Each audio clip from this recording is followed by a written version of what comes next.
Merci beaucoup de chercher à avoir un avis de notre part sur ce qui se passe, mais notre réponse ne sera pas différente de celle que nous avons donnée depuis l'aube des temps, depuis le commencement de cette chose en fait. Et la façon la meilleure à répondre, puisque apparemment par moment, notre mémoire peut s'avérer être courte, c'est que les choses avancent mais se sont rattachées. Mais nous avons la triste manière de pouvoir prendre des sections de choses en oubliant que tout se rattache à un niveau ou à un autre. Il y a un accord qui vient d'être signé aujourd'hui. Une grande portion de la société civile, plusieurs organisations se sont prononcées hier, la plus importante à l'heure qu'il est. Et moi, je nous ramènerai à ce que cet accord que nous avons signé aujourd'hui en nous questionnant nous-mêmes d'où ça vient. Comment est-ce que nous en sommes arrivés là?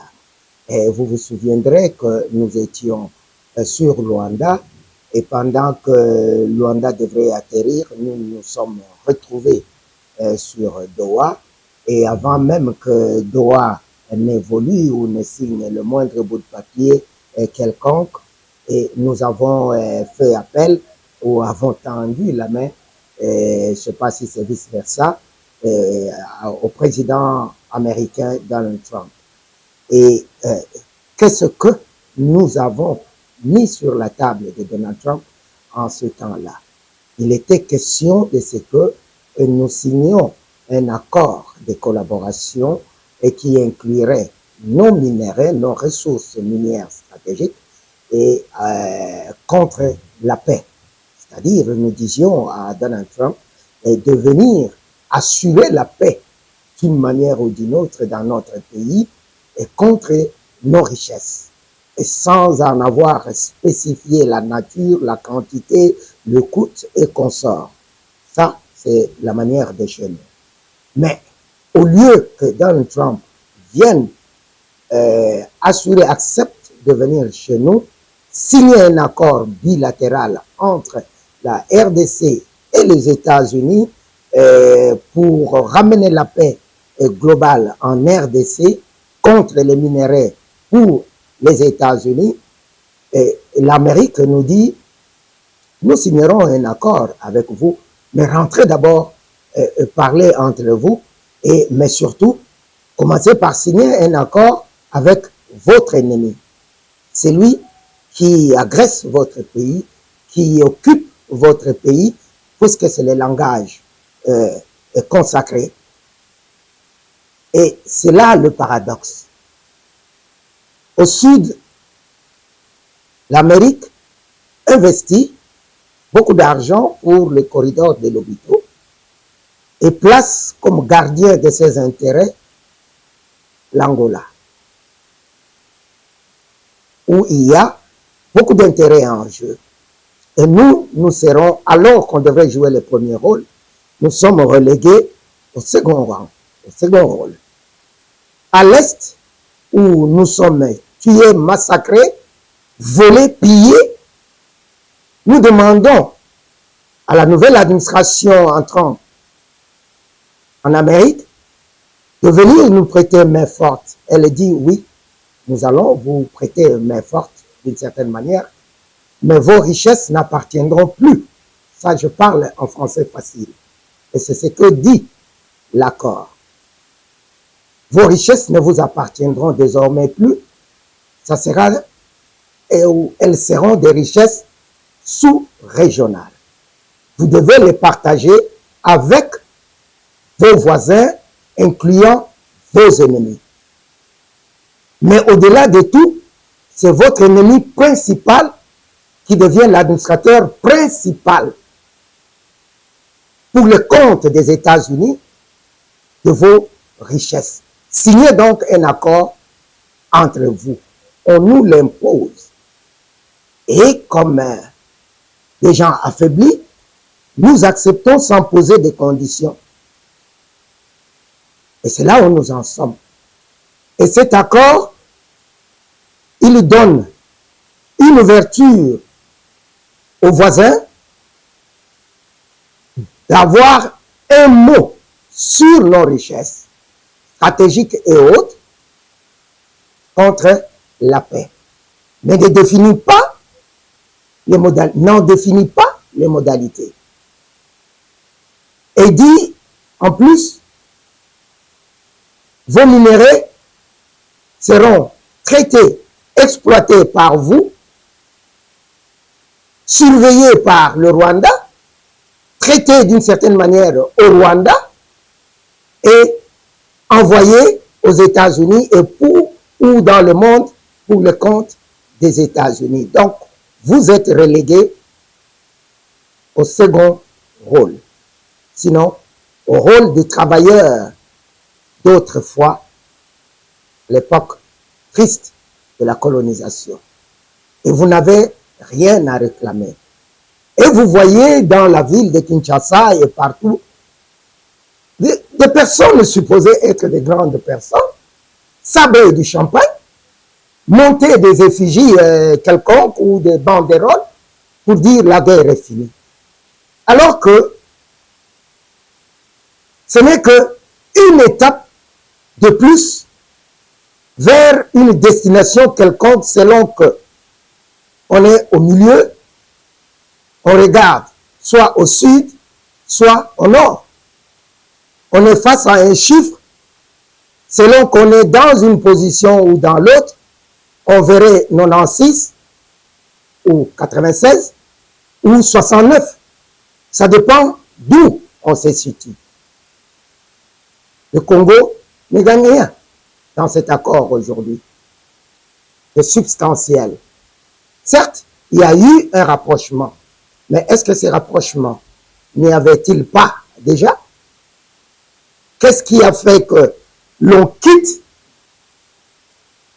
d'un objectif affiché de retrouver la paix chez nous avec l'aide des États-Unis vers le partage de nos richesses avec les voisins et au menu au plus haut du menu, le Rwanda, que nous sommes allés accuser aux États-Unis et au monde d'être l'ennemi qui pillait et autres, et on lui ouvre la porte, qu'il prenne ce qu'il veut, comme il le veut, quand il le veut, et pourvu qu'il n'y ait plus de guerre, mais gérez ce que vous pouvez gérer.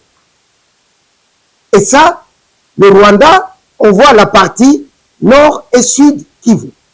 Et n'oublions pas qu'il y a la partie Ituri, occupée par l'Ouganda, même si vous n'en parlez pas assez. Nous en avons fait écho, nous avons fait des plaidoyers nécessaires, la communauté internationale a effectivement indexé l'Ouganda, le monde a failli s'élever et nous avons dit stop. Nous avons embrassé l'ennemi sans précaution et nous en sommes là. Que chacun en juge. Attendons voir ce que ça va donner, mais cet accord ne nous procurera pas la paix. Parce que d'abord, dans son ossature, il exclut des parties importantes au conflit, il est sélectif et il est plus axé sur l'aspect économique pour satisfaire le Rwanda qui, dans cet intérêt, voit au-delà de ce que les aveugles patentés et ne veulent voir, toutes ces revendications satisfaites. Vous avez accepté que vous aviez des FDLR chez vous et que vous les maîtrisiez et que vous les utilisiez, alors que hier vous aviez dit qu'ils n'étaient que résiduels s'ils y étaient vraiment. Le Rwanda sort gagnant sur ça. Il occupe le terrain, le président rwandais, le leader rwandais l'a dit il y a quelques jours, quand il vous a blagué un peu, il y en a qui ont voulu faire croire que le Rwandais ne voulait pas aller alors qu'il taquinait en fait son frère, comme ils savent s'appeler même. Voilà. Et nous en sommes là. Voyons ce que ça va donner. Un accord, lorsqu'on cherche un accord dans un conflit, cet accord doit inclure toutes les parties au conflit. Et celui de Washington n'inclut que deux parties. L'État congolais et, ou du moins, le président congolais et son gouvernement, ainsi que le président rwandais et son gouvernement. Et vous savez, pour en arriver là, que ce que la partie rwandaise, comment elle s'est comportée vis-à-vis du peuple rwandais en la matière, et comment est-ce que la partie congolaise, elle, s'est comportée vis-à-vis de son peuple.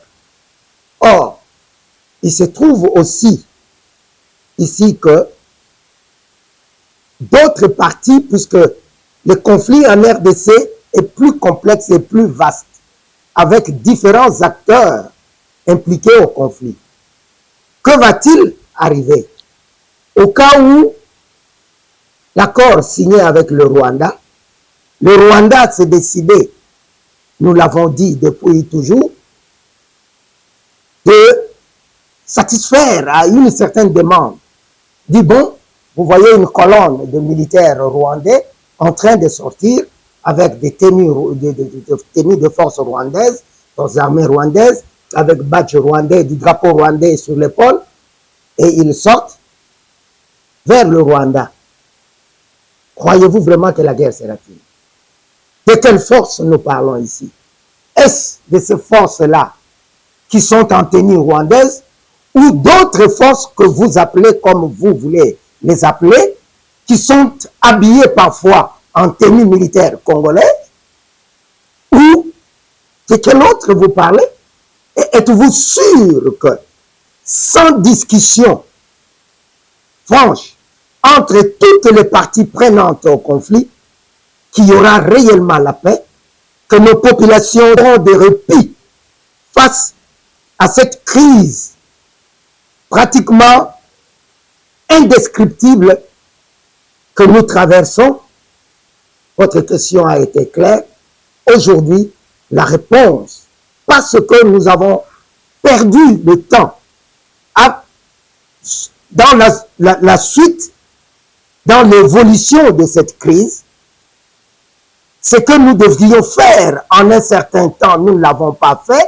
La situation s'est aggravée, le cancer a connu une métastase, et aujourd'hui, soit vous perdez un membre et vous restez en vie, soit vous vous résignez et vous êtes mort. Et pour ce faire, la solution aujourd'hui, c'est que les filles et fils de ce pays se mettent ensemble, qu'on comprenne, qu'on ait une compréhension commune du problème le nôtre aujourd'hui, d'où il vient, où nous en sommes, pourquoi, puisque dialogue il y a eu, conflit il y a eu, solution souvent pas durable il y a eu, mais pourquoi est-ce qu'il y a cette répétition de l'histoire négative dans notre pays? Après que nous ayons discuté de ces aspects-là, sur base des analyses scientifiques bien ficelées par des personnalités scientifiques bien connues, et là je parle du processus proposé par la CNCO-LSCC, endossé par le président de la République et les autres confessions religieuses, porté par la population congolaise dans sa grande majorité et sa grande diversité de pensée, nous aboutirons à coup sûr à une solution qui nous évitera de perdre trop de plumes. Sinon, nous serons dans l'impossibilité de pouvoir utiliser nos ailes pour continuer à voler. Mais parfois, il y a des choses qu'on ne peut pas se permettre lorsqu'on est face à un peuple qui en a déjà entendu et vu de toutes les choses. Vous avez parlé de ce que vous avez dit. Quelle a été l'attitude du président de la République, le numéro 1 d'entre nous, face à Kinshasa? Si lui s'en est mêlé, parce qu'il est supposé être au-dessus de tout ça, mais s'il s'en est mêlé, quelle en est la raison? Et avec lui, le ministre de l'Intérieur, le vice-premier ministre en charge de l'Intérieur vient de s'en mêler. Premier ministre en charge de l'Intérieur, c'est le président de la République qui devrait répondre à cela. Et parce que eux sont supposés veiller au bon fonctionnement et de la territoriale et de la nation dans son ensemble. Ce qui se vit à Kinshasa est peut-être à des ampleurs différentes, mais exactement la même chose qui se passe dans toutes nos provinces. Et partant dans la globalité de notre pays, c'est-à-dire qu'il n'y a plus rien qui fonctionne de manière régulière. Ni la politique, ni le social, ni l'économie, ni encore moins la sécurité, ni la population de manière citoyenne. C'est-à-dire tout est en désordre. Le pays, comme Kinshasa, est à l'abandon ou sont à l'abandon.